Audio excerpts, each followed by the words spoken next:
سلام زخبركم تخاطرتي مدبات راديو إيرنا زي مدباب جزينا يوم سخمتن حتى لو نقرب الشيء قبل هالنسي دلومي عدمتي على تني عدمتي أب إسرائيل إنه عامتها استقامتت إيرترا وسنتين خوينا حجي أبز جزية وأمريكا تقمت محرت قبر مريم مسالا زي لومي نكايدو علل بمغنيات تيزا حالة في صومنات زي تبع له شومنت من جابيك مع عندك أنستيو زي كايد زلو خوينو حدا أنجل وسيدنا لنا السود ما أتي أب إيرترا ولو نبي يعني نوي عامتات توم كابتي مولو حبرت سبتنا تيلون كخد الزنحو بتببتي وي ببودات تباهلون زغلزون نوع عامتات متنجلو بقول فوق نسلحن زبون فوق من زلون كلمي كنت سلسة عامتات مسجلة خباتهم على كاينا من بعد نيذكر حجي ما مقتلتو ديك انستيو بفلاي مالتيو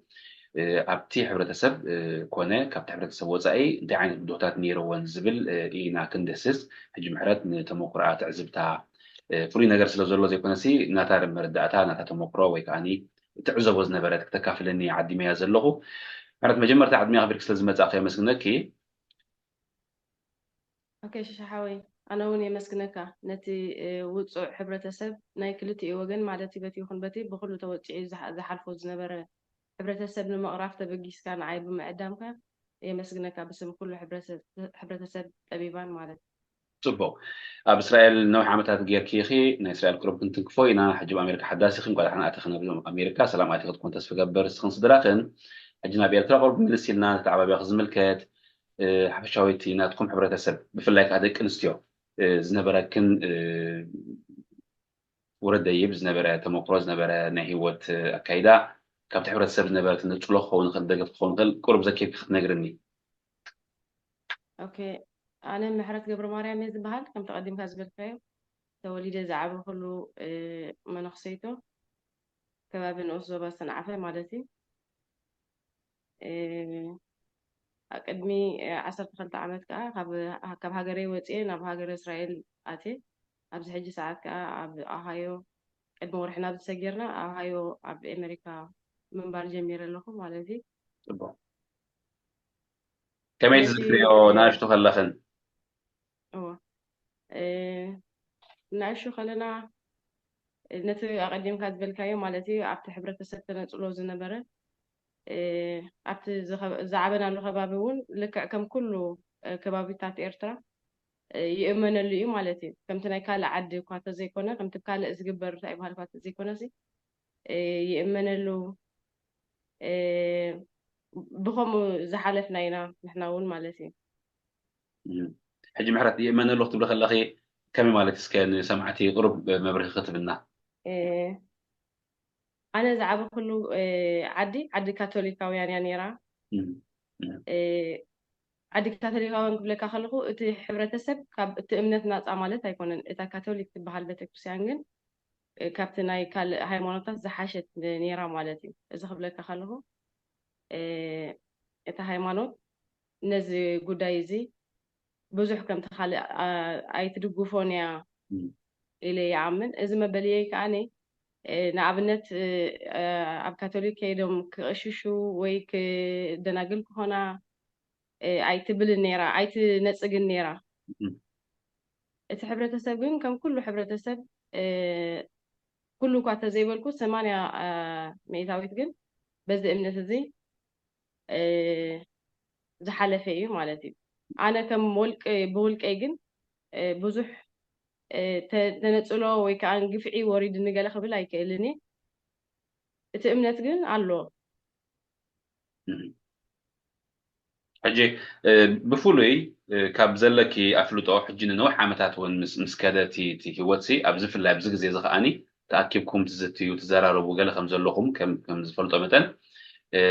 أمن تايم تانيرو كخون خيلتنات كي تعزب ستات ማለት ኣብ ወራይ ክኸውን ይኽእል ኣብ መርዓ ወይ ኣብ ሓዘን ወይ ኣብ መውስቦ ክኸውን ይኽእል ወይ ኣብ ካልኦት ዝተፈላለዩ ንጥፈታት ከመይ ነይሩ እቲ ምቅርራብን እቲ ዘይምቅርራብን ኣብቲ ሕብረተሰብ ከመይ ትግንዘብዎ ከመይ ተንብብዮ? ሕጂ ሽሽሓወይ ኣብ ውራይ ኣብ ኩሉ ከምቲ ኩሉ ሰብ ዝብሎ ብሓንሳብ ኢኻ ውራይካ ትገብር ብሓንሳብ ኢኻ ማሕበራዊ ሂወትካ ትመርሕ ብሓንሳብ ኢኻ ትመሃር ግን እቲ ኣበሃህላ ግን ከም ፀርፊ መሳሊ ከም ሓደ ንእስኻ ከምዚ ኩሉ ግዜ ዝበሃል ማለት እዩ እቲ ሓደ ክቡር ዓፅሚ እቲ ሓደ ከዓ ረሳሕ ዓፅሚ እንዳተባሃለ ዝግለጽ ከምኡ እዩ ማለት እዩ ተረዲእኻ ንሽሻሓዊ ያ ተረዲእኪ هو እሱ ነቲ መብርሂ ዘድልዮ ዘሎ ሕጂ ከምኡ ብምዃኑ ሲ ኣብ ኣኺ ብፍላይ ወይ ኣብ ካልኦት እውን ሲ እንታይ ዓይነት ተፅዕኖ ፈጥር ነይሩ እንታይ ዓይነት ጭንቀት እንታይ ዓይነት ስምዒት ፈጥር ነይሩ ዋላ ክሳብ ሕጂ ዋላ ሽዑ ተዘይዘከርኪ ክሳብ ሕጂ ተኣኪምኩ ተሰላስሉ ከለኹ ክትዝክሩ ከለኹም እንታይ መደምደምታ ትበፅሑ እቲ ዝፈጥሮ ዝነበረ ተፅዕኖታት? ኣነ እኳ ኣብቲ ዓዲ ብዙሕ ተነፅሎ ተዘይወረደኒ ግን በቲ ዘሎ እምነት ፀቕጢ ኣለዎ ማለት እዩ ሓደ ሰብ እንድሕር ደኣኒ ከም ፍሉይ ከም ተፈራሒ ከም ንስኻ ገባሪ ክፉእ ገይሩ ዝወስደካ እንድሕር ደኣ ኮይኑሲ ወላ ኣይትተሃረም ወላ ከቢድ እንታይ ይበሃል ኣይጉረድካ ኣብ ልዕሊኻሲ እቲ ተነፅሎ ንባዕሉ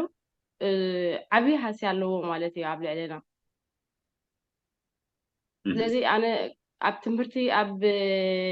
ማሕበራዊ ሂወት ርኡይ ዝረአ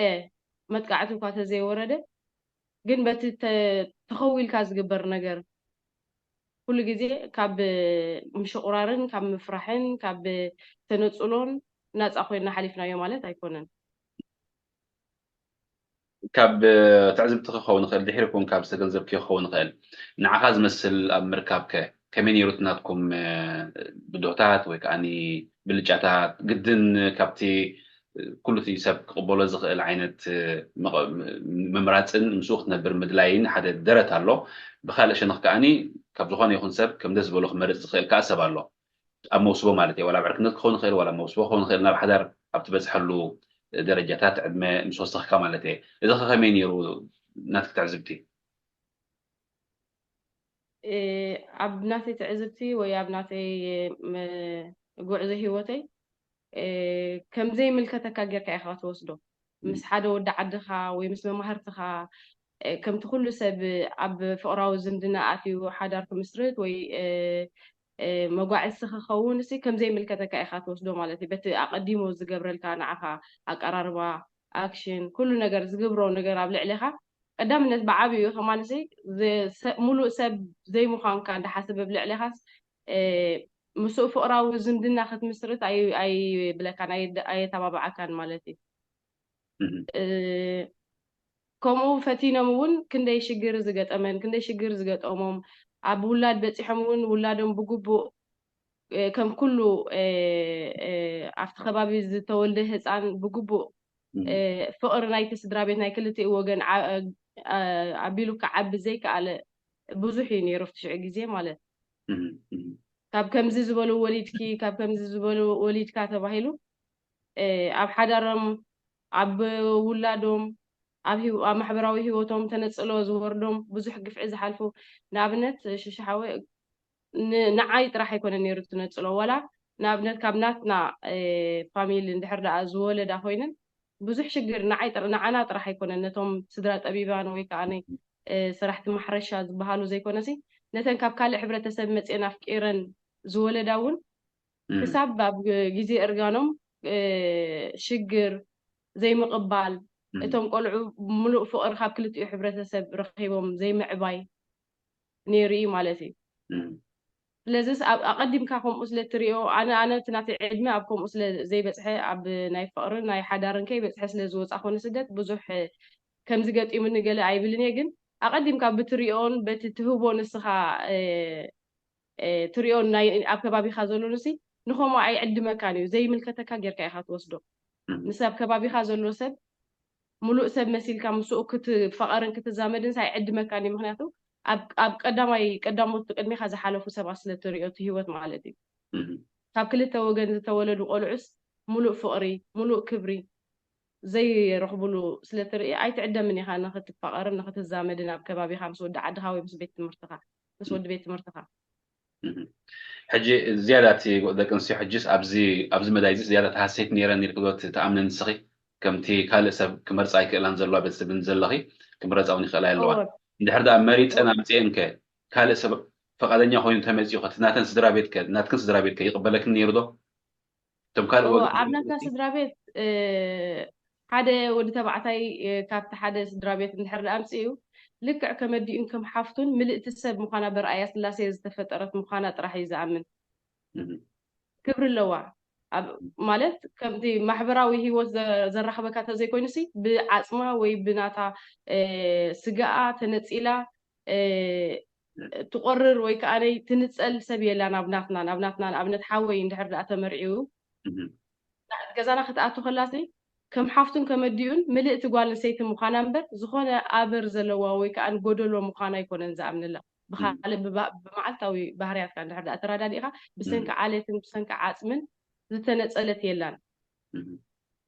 እንታይ ደኣ እኳ ደኣ ብግምጣሉ ካብ እቶም ናታ ስድራ እንድሕር ናብ ስራሒ ወርቂ ወይ ማሕረሻ እንድሕር ዳ ኣትያ ናብ ከምዚ ዝበለ ዓሌት ኣቲኺ ተባሂላ ካብ ስድራኣ ዝመፃ ወይ ከዓ ካብቲ ናታ ወለዶ ዝመፃ ተነፅሎን ግፍዕን ይበዝሕ ማለት እዩ ክብሪ እውን ኣይትረክብን እያ ብግቡእ ከማን ከም ደቃስ ደቂ 9 ወርሒ ተወሊዶም ብግቡእ ዘይሓቕፉላ ስድራ ቤት እውን ኣለዉ ማለት ልክዕ ከምቲ እምነቶም እቲ ህፃን እውን ፅሩይ ዓፅሚ ይኮነን ወይ ከዓነይ ሙሉእ ሰብ ኣይኮነን ኢሎም ስለ ዝኣምኑ ካብቲ ኣብቲ ናትና ሕብረተሰብ መፅያ ዝገጥማ ተነፅሎ ወይ ከዓነይ ዘይምኽባር ካብ ስድራኣ ዝበፅሓ ተነፅሎ ይበዝሕ እዋ እዚ ዜርና ናትንብሎ ዘለና እዩ ዝወስደና እቲ ናብቲ ናትኩም ሕብረተሰብ ዘለዋ ደቂ ኣንስትዮ ምስቲ ካልእ ኣወዳዲርካ ክረአያ ከለዋ ዝተሓተ ግምት ስለ ዝወሃበን እቲ ኣብቲ ርእስቲ ጓል ኣንስተይቲ ትውፅዖ ንሰን ዝያዳ ውፅዓ ስለ ዘለዋ እዩ ከም ርእስቲ እውን ንመርፆ ዘለና ሕጂ ንኣብነት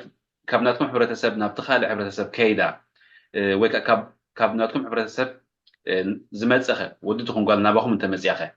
ወዲ እንድሕር ዳ ሓዊኽን ኣብነት እንድሕር ዳ ካብቲ ካልእ ሕብረተሰብ ናባኹም ኣምፅኡ ንስኹም ከመይ ትሕዝዎ ነታ ጓል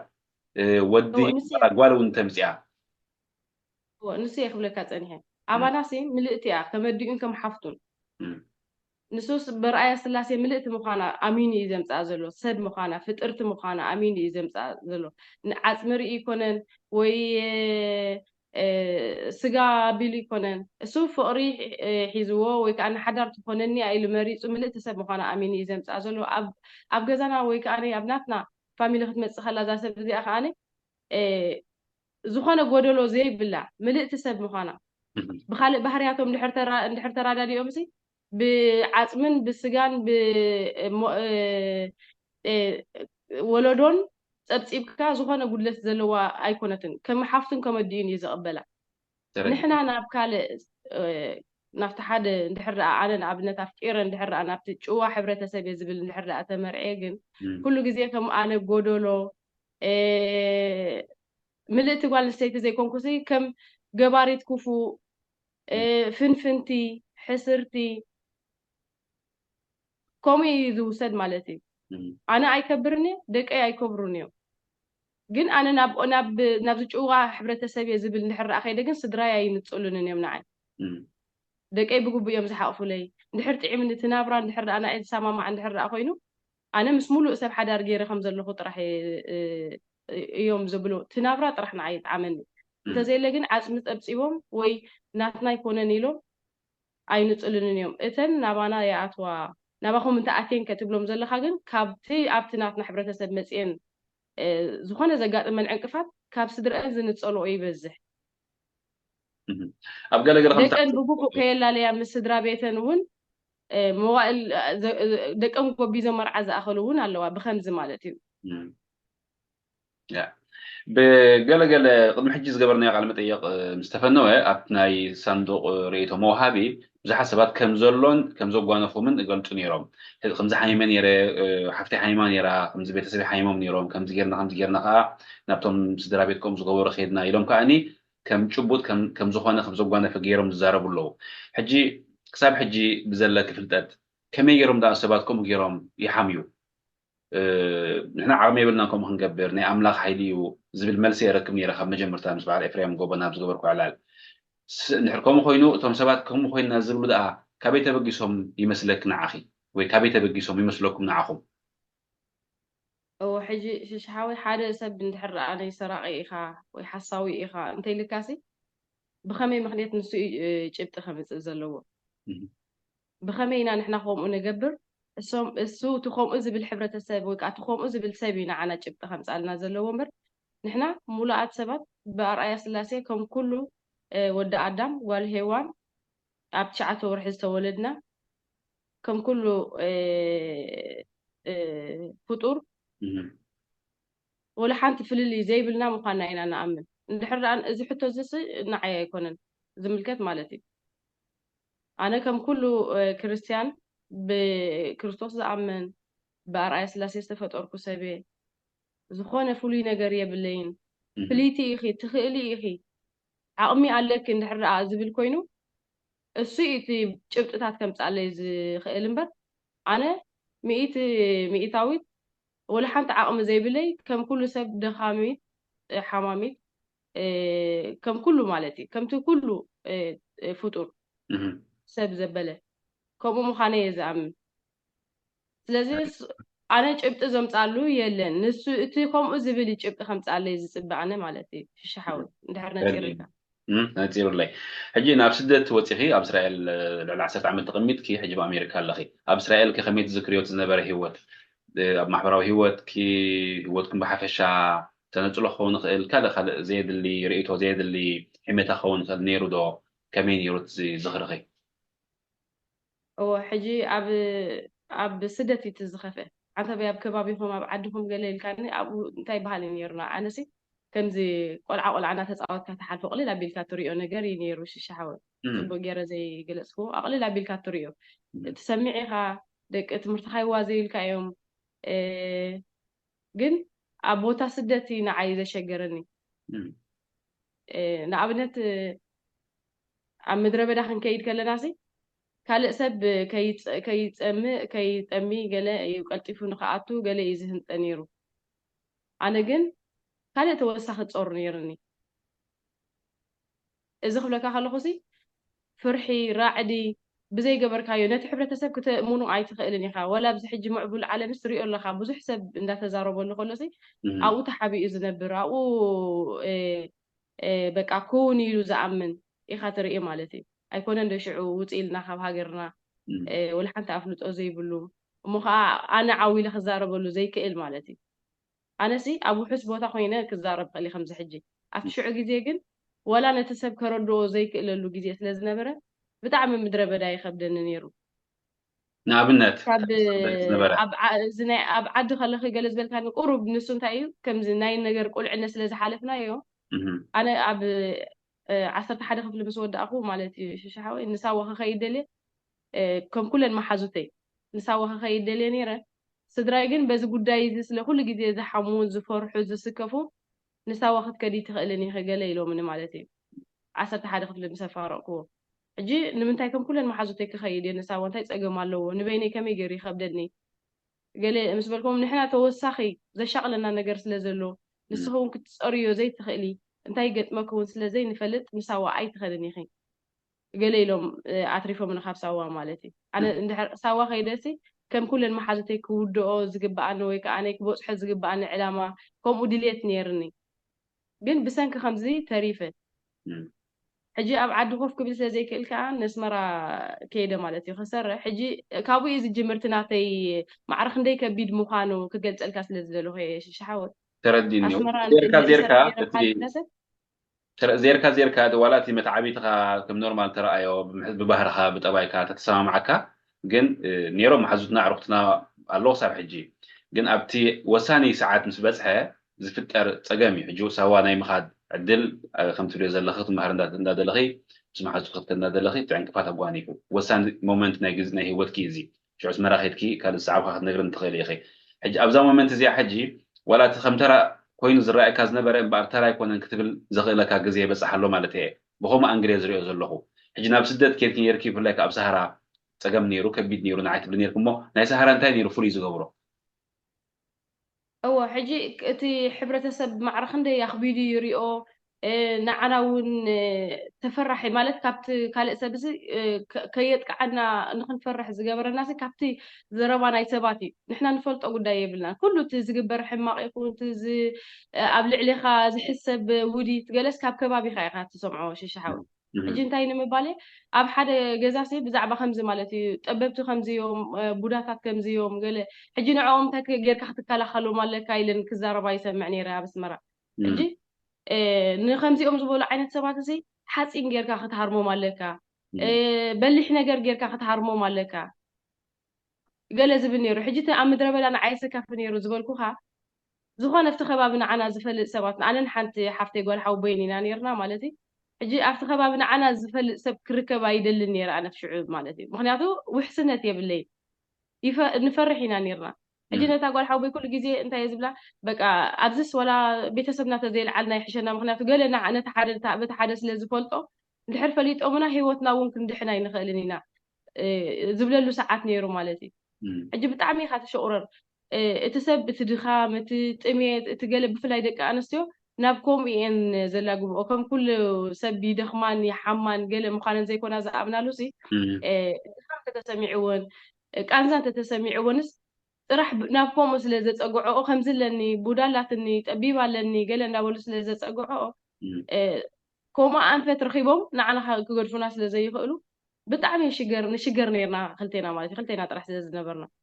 ሕጂ ብሰላም ክንኣቱ ንደሊ ነርና ብሰላም ክንኣቱ ንህንጠ ነርና ኣዝዩ ከቢድ ነይሩ ማለት እዩ ኣብ ርእሲ እቲ ጥሜትን ኣብ ርእሲ እቲ ዝነበረ ናይ ጉዕዞ ነዊሕ መሰናኽል ምሲ ንዓና ከዓ ኣዝዩ ፈታኒ ነይሩ ከድሕነ ካብ ዘይክእለሉ ምክንያቱ ቅድሜና ዝሓለፋ ደርቢዎም ጓሓፍዎም እንዳተባሃሉ ስለ ዝበፅሑ ኣምላኽ ፈቂድዎ ስለ ዝበፅሑ ንሰምዖ ስለ ዝነበርና ከዓነ ዝተሃረሙ ካብ መኪና ኣፅድፍዎም እንዳበሉ ደቂ ዓዶም ክንሶም ኣፅድፍዎም ከምዚ እኳ እዮም ብመገዲ ካልእ ሰብ ክኾነሎም ኣብ ከባቢ ዘለዉ ይነግርዎም ኣፅድፍዎም ጓሓፍዎም እንዳተባሃሉ ስለ ዝበፅሑ ኣዝዩ ንዓይ ከቢድ ነይሩ ማለት እዩ ሽሻሓዊ ወላቲ ብማህረምቲ ኣይውረደኒ እቲ ናይ ስነ ኣእምራዊ ፀቕጢ እቲ ናይ መንፈስ ምርባሽ ግን ክብድ ዝበለ ነይሩ ንዓይ ترديني هو شعو ناب إسرائيل بسلام أتيخي تكون تسفى قبر إسرائيل مساعدة خلق انتهي بواني فكي انتهي تعذبكي انتهي تذكري هو بإسرائيل بسلام أتينا قعزو بسلام توديو أتينا እቲ እቲ ፀቕጢ እቲ ገለ ዝሓሸ ማለት እዩ ኣብ ውሑስ ቦታን ኣብ ሕጋዊ ቦታን ስለ ዘለካ ዝሓሸ ካልእ እውን ኣሕዋትካ ትረክብ ኢኻ ከማኻ ዝበለ ዝኾነ ነገር ተጓኒፍካስ ኣለኒ ትብሎ ነገር ኣሎ ማለት እዩ እቲ ሕሜታ እቲ ተነፅሎ ገለ ግን ከቋርፅ ኣይከኣለን ترديني هو بفلي تذكري ነገር እንተሎ ንምጥቃስ እምበር ተረዲኒ ናይ እስራኤል ስለ ዝነበርኩ ፈልጠቲ ኩሉ እቲ ኣብ ኤርትራ ዝነበረስ ወሲኹ ኢሉ ከይዱ እምበር ኣይቀነሰን ዝያዳ ሰብ ብዙሕ ስምዒታት ስለ ዘሕደረ ይትረፍ ብከምዚ ዓይነት ዓፅሚ ዶ ክብሪ ዶ ዝብሎ ሲ ብኣውራጃን ብከባብን እውን እንዳተጠማመተ ስለ ዝኸደ ቀንዲ ግዳይ ክትኮኑ ከም ትኽእሉ ግምታት ኣለኒ ግን ፍሉይ ትዝክርዮ ነገር እንተሎ ንምጥቃስ እየ ዝውከሰኪ ዘለኹ ብፍሉይ ዝዝክሮ ነገር ማለት ኣብ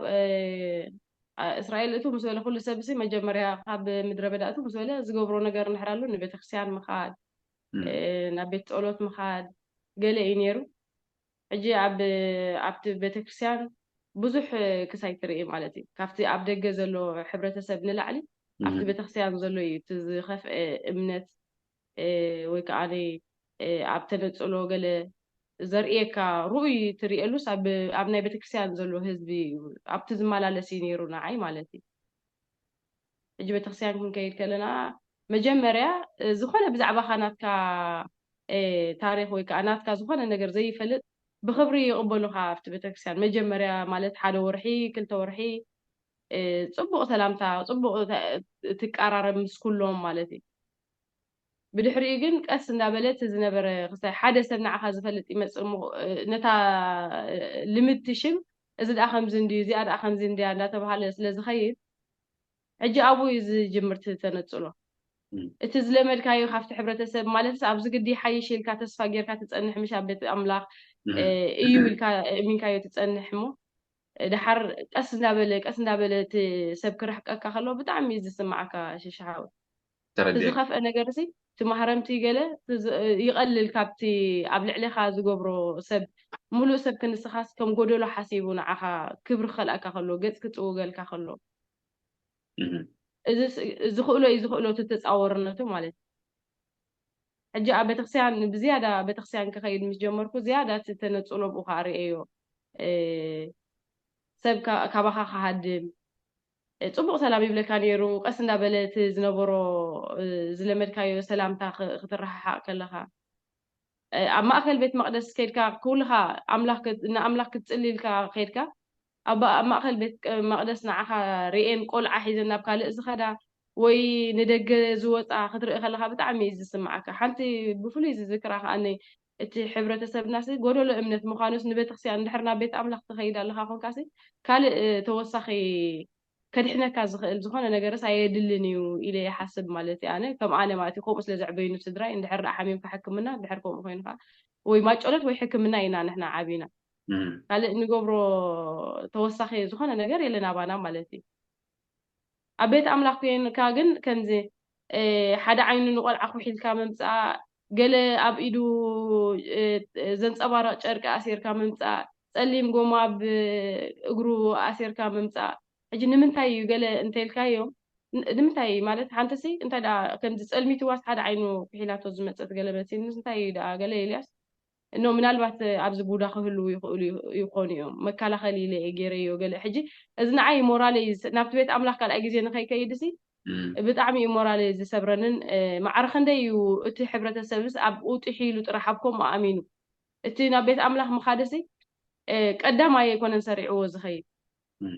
ከም ልምዲ እዩ ዝኸይድ ኮይኑ ዝስማዓኒ ማለት ክፈርድ ኢለ ዘይኮንኩሲ ከም ልምዲ ቤተክርስትያን ይኽየድ እምበር ናይ ብሓቂ ድሕነት ብኣምላኽ ምዃኑ ሙሉእ ብሙሉእ ዘይኣምነሉ ሕብረተሰብ ክትርኢ ከለኻስ ብጣዕሚ እዩ ዝስማዓካ ማለት እዩ ሽሻሓወይ ሕጂ ኣብዚ ሞራለይ ይትንከፍ ነይሩ መጀመርያ ከዓ ከይድካ ኣብ ቤት ኣምላኽ ከምቲ ዝበልኩ ኣብ ናትና ዓዲ ካቶሊክ እያ ኦርቶዶክስ ብቐረባ ስለዘይንረክብ ንሕና ተሃንጠ እየ ዝኸይድ ነይረ ንቤተክርስትያን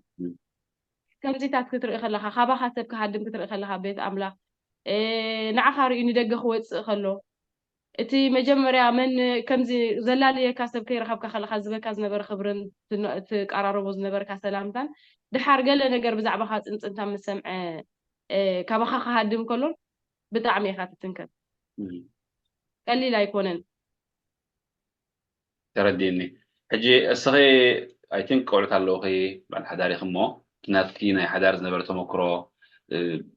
ለማፅ ነይሩ ካብ መጀመርቱ ፈሊጥኪ ኣፅኒዕኺ በዚ መንገዲ ዝሕሸኒ ንዓይ ዝመስል እዩ ዘዋፀኒ ኢልክዶ ኢኺ ከይድኪ ዋላስ ካልእ ተመክሮ ነይሩኪ ኣብሳት ነግረኒ ኣነ ከምቲ ዝበልኩኻ ኩሉ ግዜ ኣብቶም ቀዳሞት ስድራ ቤታት ካብ ክልቲኡ ተዋሲቦምስ ዘይጠዓሞም ብዙሕ ኢኻ ትርኢ ማለት እዩ እቶም ቆልዑ ኣይከብሩን እዮም እታ ሰበይቲ ኣይትኸብርን እያ ወይ እታ ናብዚ ስድራ ጠቢባን እንትመፅእ እውን ካብ ስድራ ዝግበረላ ተንፅሎ እንዳረኣኻዮ ኢኻ ትዓቢ ከምኡ ስለ ዝነበረ ባና ኣብ ከባቢና ኣብ ዓድና ማለት እዩ ካልእ እውን ኣፍቂረን ዝኣተዋ ናተይ ቤተሰብ እዝን ከይበላ ጥራሕ ፍቕሪ እዩ ዝዓቢልን ስለ ዝኣተዋ ዝተነፀላ ደቀን ክሳብ ሕጂ ብዘይ ኣቦ ዝዓብዩ ብሰንኪ ስድርኦም ዘይምቕባል ስለ ዝፈልጥ ኣነ ብጣዕሚ እየ ዝጥንቀቕ ነይረ ማለት እዩ ማለት ዝምልከተኒ ኮይኑ ይስማዓኒ ነይሩ ከምቲ ንሶም ከምቲ ሓደ ሕብረተሰብ ዝብለካ በቃ እዚኣ ደኣ ከምዚ እንድያ ማለት ሲ መን ክዋሰበኩም ገለ እንዳበሉ ኣነ ውልክዕ ከምኡ ኣራዳድኣ ነይርኒ ማለት እዩ በቲ ናቶም ዝገብርዎ ኣክሽን ኣነ ዋላስ ምስ ከማይ ዝበለ ከቢረ ክነብር يحمق يطبق مستي عفي ملي ززاربلو يزدل نيره كومي خاناتي هيوت مالتي حجون مس حاوي مس ناتي قوني تقعي حداري جيره كم تزبل كهاجن زميلك أنه هين تسمعني نيرو كم تنسوم زبلوه كم تعنا نعوم بقعة زي كونكوسي أنا ولي تنقع نيره صبو حجي أبي إثيوبيا بفلا يابز جزيزي أزرع رابز خونه قفتاتي كايد كم زنبرة بمحبرة ميديا واتسألو أبو سفر عليه نريو لنا نسخي كم حرد بقول يخي انتي سمعكي كم حبرة السبكة انتي سمعكم أبي الفراخ ساكن دتي أبي إثيوبيا كايد زلو قفعي كم زين برا بفلا بكوابي أنا زفلتو كم زين برا يزفلت نحرد أني بدو حبري تهدي نخينو نقدر نتخلي يخي جن أبي إثيوبيا حجي أزيو أسخ حاجة خونه قفعه كايد صنيحو حجي نقالع وسألو مو إذا اختريو خلوهم انتي سمعكم انتي تبلو وبتعمي سمعك مش عاوز برأي سلاسة تفكيرك كلها أب حدا أملاخ عند أمن كخلخس مخ أب مرحت هايمانوت بتيوم نتي قال أملاخ زسبكو زجلجلو كم إلو سب كنتسأل كجفاع عنكلو بتعمي سمعك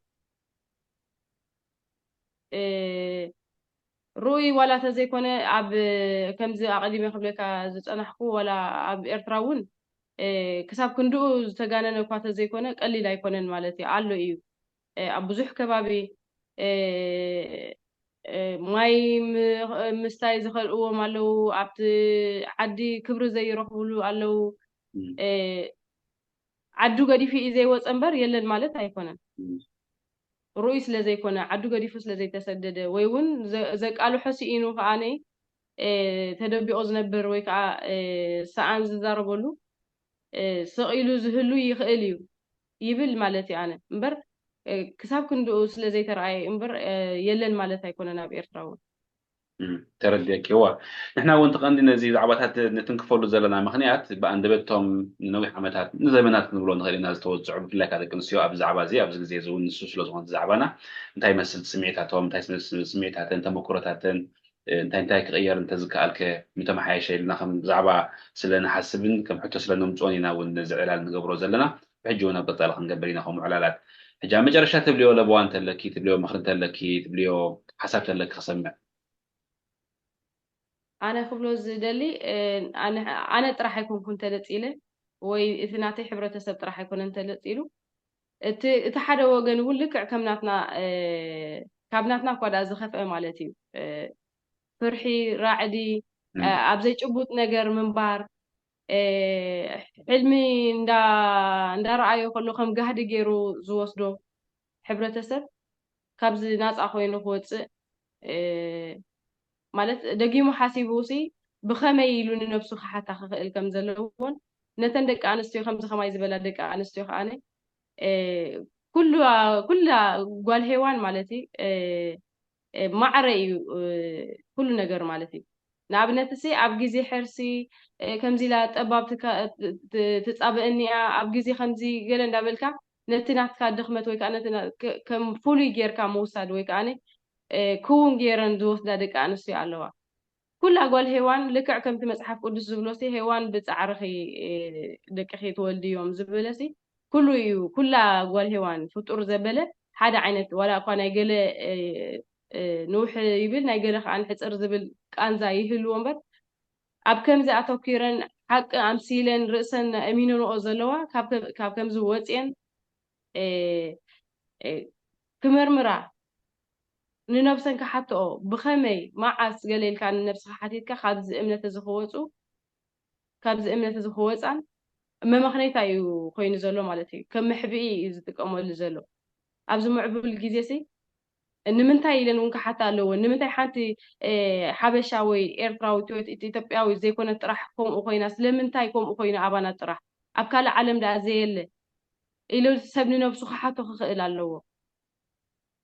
بحفشخ أنا مرحت هايمانوت كأني كل تنجر كتجلجل أي تخيلنيها نبر أي سلاسة فترة سبسي كم جبارن حدا جن جيركا وسيتكا كتتقعوا خلاص ولا تمسحف قدساوي بحالون أي دقفونيو يلن ونكا مسحف قدس وسع حساب زخانة نسوون نتي حبرة سب بجوبو በቲ ናይ ሃይማኖት አካይዳ በቲ መጽሓፍ ቅዱስና ዝብሎ እዮም ክጉስጉስዎ ዘለዎ እምበር ብይኸውን ወይ ከዓን ታሪክ ብዝነበረ ከም ክውን ጌርካ እንድሕር ደኣ ስቕልካ ትሪኦ ኮንካ ነቲ ሕብረተሰብ ግድን እዩ ሓደ መምህር እንድሕር ደኣነ ግቡእ እንድሕር ዘይምሂርካሲ ግድን ኢኻ እቲ ናይቲ መምህር እንታይ ይበሃል ጥራሕ ክትሕዝ ስለዚስ መምሃራን ክሳብ ዝኾኑ ነቲ ሕብረተሰብ ግቡእ መልእኽቲ ከመሓላልፍሉ እየ ዝላቦ ማለት እዩ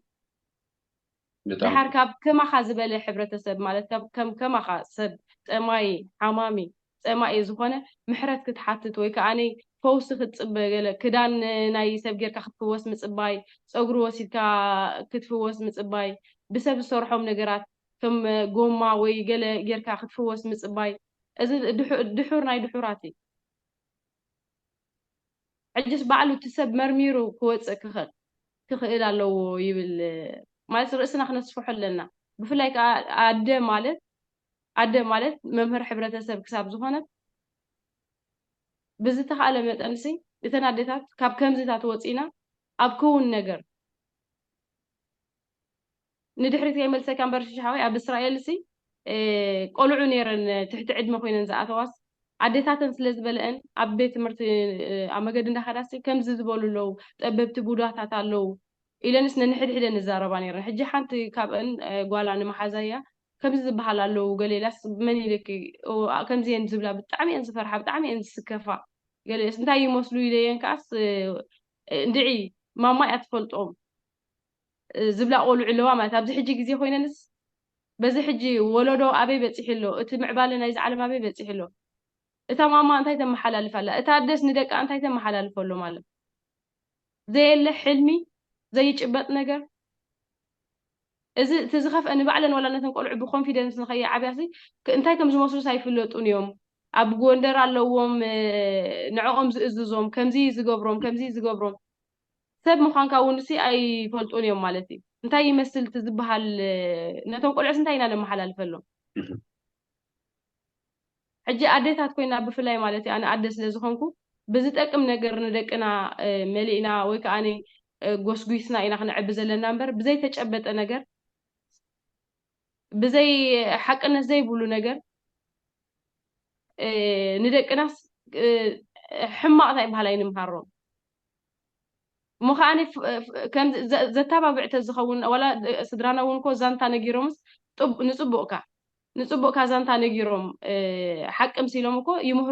ይምህሩና ነይሮም እዮም ግን ሓሶት ምሂርካ ንውላድካ ፈራሕ ወፂኡ ብኮንፊደንስ ደው ክብል ዘይኽእል ምግባር ማለት እዚስ በቃ ትብክሎ ኢኻ ዘለካ ነቲ ህፃን ወይ ከዓ ነቲ ወለዶ ማለት እዩ ካብ ከምዚታት ክንወፅእ ይግባእ ኣዴታት ጠንቂ ናይዚ ድሑር እምነት ክሪኦ ከለኹ ኣነ ኣብ ኣዴታት እዩ ዘለዎ ሽሻሓወት ሰብኡት ሲ ተላኢኾም ዝመፁ ንሰበይተይ ሒዝካያ ንሓፍተይ ግደፋ ክብሉ እዮም ዝመፁ እምበር ሰብኣይ ተታሒዘ ኢሉ ዝመፀ ኣነ ርአ ይፈልጥኒ ክሳብ ዝሕጂ ሰዓት ማለት እዩ እተን ኣዴታት ግን ምሕብእ ኣይንጥቀመሉ እየ ክብል ዝደሊ ተረቢያኪ ፅቡቅ እተን ኣዴታት ሲ ክንነቅሕ ይግባኣና ኣብዚ የለ ነገር ኮለል ምባልሲ ዓመታት ወሲዱ እዩ ብዙሓት ኣዴታት እውን ካብተን ስድራ ጠቢባን እየን ተባሂለን ዝተነፀላ ኣብ ገዝአን ኮይነን ክፍወሳ ኣብ ገዝአን ኮይነን ተሓቢአን ዝኾነ ነገር ክገብራ ሂወተን ዝሰኣና ኣለዋ እየን ዝሰንከላ ኣለዋ እየን ቆልዑ እውን ክፍወሱ እንዳኸኣሉ ከለዉ ብቐረባ ናብ ሕክምና ከይዶም ክሕከሙ እንዳኸኣሉ ከለዉ ብሰንኪ ድሑር እምነት ወይ ዝሰንከሉ ወይ ሂወቶም ዝሰኣኑ ውሑዳት ኣይኮኑን ማለት እዩ እንታይ ስለ ዝኾነ እዩ ወላ ኣብ እስራኤል ከይተረፈ ኣብ እስራኤል ከለናሲ ህፃን ሓሚማስ ንነዊሕ ኣዋርሕ ንሕክምና ይወሰደታን ኣድያ ካብ ዓዲ ትልእኽ ነይራ ይብልኣ ማለት እዩ ኣነ ሕጂ ሽሻሓወይ እዚ ክብለካ ከለኹ እቲ ኩሉ ብጎኒ ኢና ንሰብዖ እምበር ንሕና ኣብኡ ኣለና ማለት ኣይኮነን ግን ካብ ፈታዊኻ መፀካ ከይፈለጠ ከሎ ሰብ ይዕልለካ ከምዚ እንድያ ኮይና ሓንቲ መሓዛይስ ሓሚማታ ቆልዓ ብዙሕ ፈቲና ከምዚ ጌራትላ ኢሎም ይዕልሉካ ትሰምዕ ማለት እዩ እዛ ህፃን እዚኣ ሕክምና ከይዳ ሽዑን ሽዑ ቀዳማይ ረድኤት ረኺባ ክትሓው እንዳኸኣለት ከላ ብቀረባ ከላ ካብ ዓዲ ፈውሲ ኢኻ ክሳብ ፈውሲ ዝመፃ ንሱ ተጠቂማ ክሳብ ምስራሕ ምስ ኣበያ ናብ ሕክምና ምስ ከደት ግን ናይ ማዓንጣ ንእሸይ ንኳል ተረኺብዋ ማለት ዝበልዐቶ መግብስ ብግቡእ ክብላይ حجي إذن تاي زرقيكا إذن دلتاتس جينا عبتي دحور إمنتين عبتي عب إيرترا زعبينا مهلاونا معبل عدو فينا نسابو ينبرا مهلاون ترديكي صبغ تيمة سلازيك عندي نزي أنا حالت نجار كبلا أديتات كنا حلون ترديكي أنا كدانا يسي كل سب كدان جازي يخبروا كان يزخدونه مالتي نحنا مصحف قدس بلنا كدان غويتاتن كيف حاوي أمبر كدان أيام كبابي أزنة برسب تعاطينا ويك أني تنكيف حاوية نعي إيدو إيتاجر كدرز اللي إلهم مسيوم أب بزحت عدتات نعا إيتاجر كدرزا حسكا يا أخي حسكي يا أخي ندولو محرت زحاتو سبات نيروميم ኣለዉ ክሳብ ሕጂ ማለት እዩ እዚ ግን ጎይታ ጥራሕ ይገይርዎ ንዝዓወሩ ኢዱ ተንኪፉ ዘሕወየ ንዚ ሓመሙ ኢዱ ገይሩ ተንኪፉ ዘሕወየ ክዳን ጎይታ ተንኪፈን ዝሓወየ ኣዴታት መፅሓፍ ቅዱስና ይነግረና ወላ እውን እቲ ወዱ ዝሓመሞ ሰብኣይ ክብል ከሎ መፅሓፍ ቅዱስ እዚ ንደቂ መዛሙርትኻ ሓቲተዮምስ ከሕዊለይ ኣይከኣሉን ኢልዎ ንጎይታ ኣታ ቀይናን ወለዶ እዚ ክብለና ከሎ እንታይ ማለት እዩ تخيلنا أنا بأملاخنا خندنا المنسي قال قال ما قد دليل خاطف وسن كتحكم من مدلاي مالتي إيش حاول ترديكي صبغ هو تيكخول بكي دلو هند ساعة نداخل أيو لأن لومي بزي أنجلنا لك نستيوز ملكتنا على الحزنا يرنا بخو مخاطب صبغ على لكن اللغي صبغ لو نحلف كل لغي كالك زي تما هسال زعبا كنزار رب ولا مسخي ولا مصبع الإفرام كن الرخبينا لو من سلك زي خين سلام بريخين سلة موكرخ أزيام مسكنكي